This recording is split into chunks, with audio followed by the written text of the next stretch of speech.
Hey all, Binks here. Today I'm going to talk about the two cards that you should throw into every Marvel Snap deck in the closed beta. Those two cards are Nova, a 1 energy 2 power card that says when this is destroyed, give your cards +2 power, that's all locations. And Carnage, a 2 energy 2 power card that says on reveal, destroy your other cards here, +2 power for each destroyed. The combo is simple. Play Nova and then Carnage into a location to receive a 6 power Carnage if the location was empty, and give +2 power to all of the rest of your cards across the board. This can be a huge board swing on turn 5 or turn 6 and completely change the game. Now that's the best case scenario. What's the worst case scenario? Always important to think about in combo decks. For Nova, it's a 1 energy 2 power card that you can maybe play on turn 6 with an Iron Man, or play on turn 5 once you realize you're not going to be able to combo, and still feel okay squeezing it in. For Carnage, it actually has many other uses, such as getting rid of token cards like the Raptors from Savage Lands, the Ninjas from Shadowlands, or the Squirrels that can come from various locations, to turn those stats into stats onto Carnage, and then also give yourself more board space to play more valuable cards. If you're fiending for more Marvel Snap content, give the video a like and consider subscribing. I'm going to be posting Marvel Snap content on here daily. You can also catch me playing live over at twitch.tv/binks_plays. Enjoy the clips. So again, we always want to be smart with our Squirrel Girl. A lot of people will play Rocket Raccoon and Mantis. Most of the time when you see a free location where you're not going to get punished, you want to play here. So we're going to play Squirrel Girl all the way over here, which is usually the least likely for them to guess.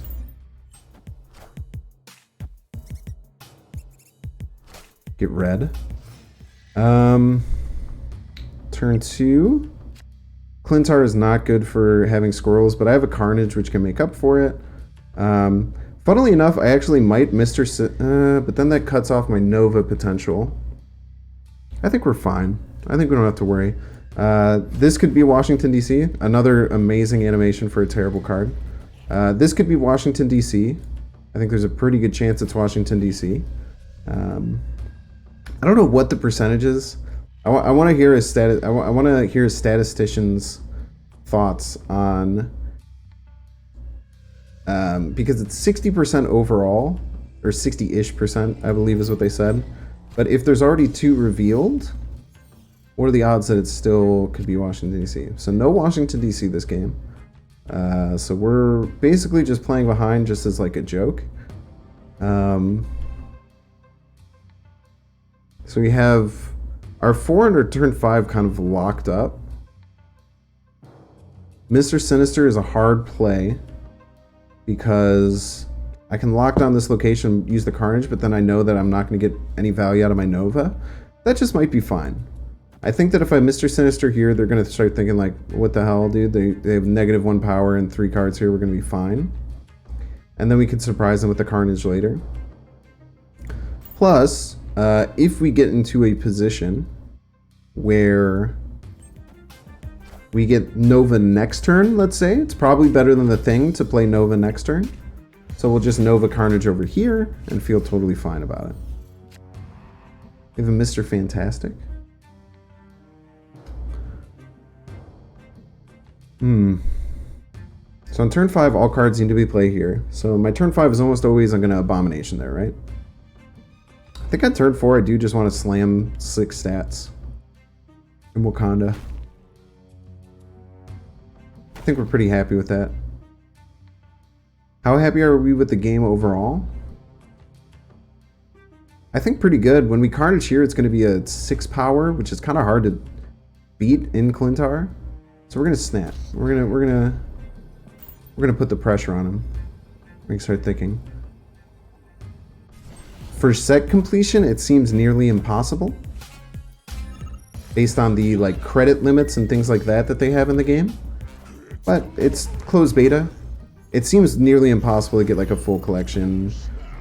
I guess that's not true.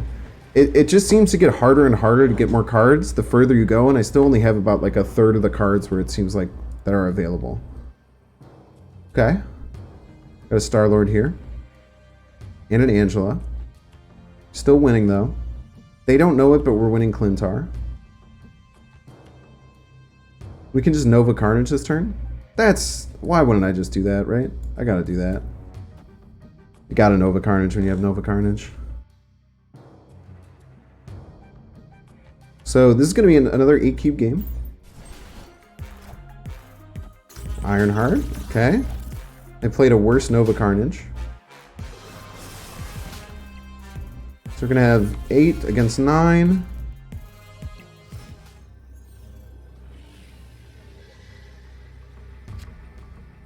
We have the Hulk.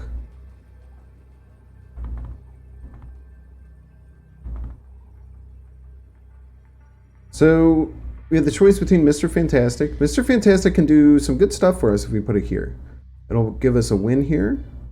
It'll put us up 7 here, which they'll need a lot. That loses to them trying to win 2 locations and not just dropping a 10 drop. Just drop the Hulk. I like... Man, this is really hard. See how many cards they have in their hand. 4 cards. We do this, they would have to put something small here and something that's 7 or more power here, or something that's 9 or more power here. No, 8 or more power here. 9 or more power here. Seems weird, but I think it's better than just smashing any of the locations. Maybe, no. This is the play. We Hulk here.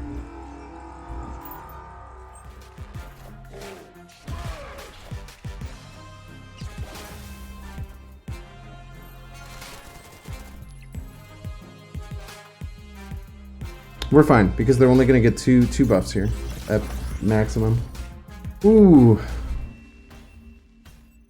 Man, anything else we did would have been better than that, but we still won. What are your thoughts on America Chavez? I think America Chavez is fantastic. America Chavez does 2 things. It always gets you a 6-drop on turn 6, and it thins your deck as you're drawing early on. So I play America Chavez in what I think is the best deck in the format right now that I play. It is a deck that runs Moon Girl, Dinosaur, Carnage, and Nova. You're trying to get either double Novas, double Dinosaurs. You really want to try and get Moon Girl. You really want to try and get all 4 of those cards. So having America Chavez in your deck basically makes you have an 11-card deck prior to turn 6. So on turns 1 through 5, you're having like 1 additional chance to get any of those cards that you want. So I'm just going to play this Nova out here, kind of as bait. Well, I changed it. Olympia, draw 2 cards. So I'm just going to put this out here because that means that they're not going to do anything in Valhalla the whole rest of the game, because they don't want to deal with me doing that. We're gonna throw some stats in the Stark Tower because you don't really need to have huge cards there. So I think America Chavez is one of the best 6-drops in the game. It's probably the best 6-drop in the game. I think it's the most flexible. You can put it in almost any deck and feel happy about it. There's some really good combos that are coming out. There's Jubilee, who's a card that I guess people are starting to get their hands on because I came up against it, and it actually worked. It pulled America Chavez. The way that America Chavez works is that it will never start in your hand, and then you start with 9 cards in your deck, and then you draw 1 on turn 1. So it will go somewhere into those 9 cards, right? And then as you draw cards, if America Chavez is on the top, then it will pull from underneath it. And then it will keep doing that, and then if on turn 6, it'll pull America Chavez, or even if America Chavez isn't on the top, or in the top of those 4 cards that are left in your deck, it'll pull it from wherever it is. What that means is that most of the game, America Chavez is probably going to be the most likely card to be on the top of your deck, because if it's on the top, it's getting thinned out and it's staying up there. So, with Jubilee, you have a very good chance of pulling America Chavez. Jubilee is a 4-mana, 1-power card that says, play the top card of your deck. So it can be a 4-power, 4-mana, 1-power that plays America Chavez for 10. So it's a 4-power 11-drop. I think that's a combo that could probably be run in most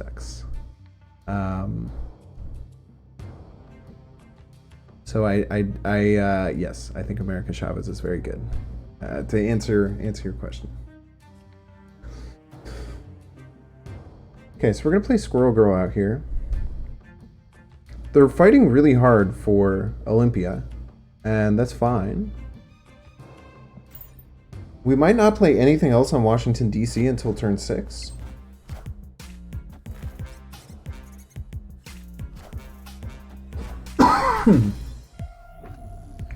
We're also going to play an Iron Man now on Stark Tower. Funny that it's Stark Tower. It works so well with Iron Man, huh? Our play here is pretty much always to just drop this Iron Man here. So it's going to get a +8, so we're going to have 26 power after this pops. Which means we're probably almost certainly going to win it. Where we run into some serious problems is if they play an Iron Man of their own here. Then they're almost certainly going to be able to win it back. So we might be screwed if they play an Iron Man here. We're probably going to concede if they play an Iron Man here. Probably run an Iron Man in this Devil Sword deck. Oh, they have 7 cards in their hand still.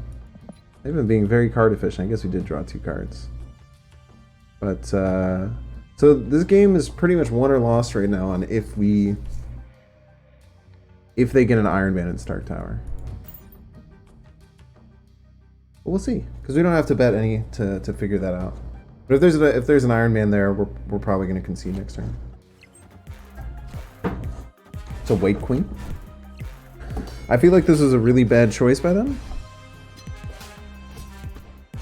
Or maybe it wasn't. I still think we're going to be ahead, though.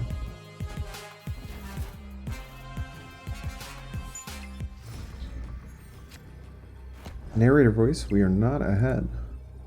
That's okay, though. We don't need that much to get ahead.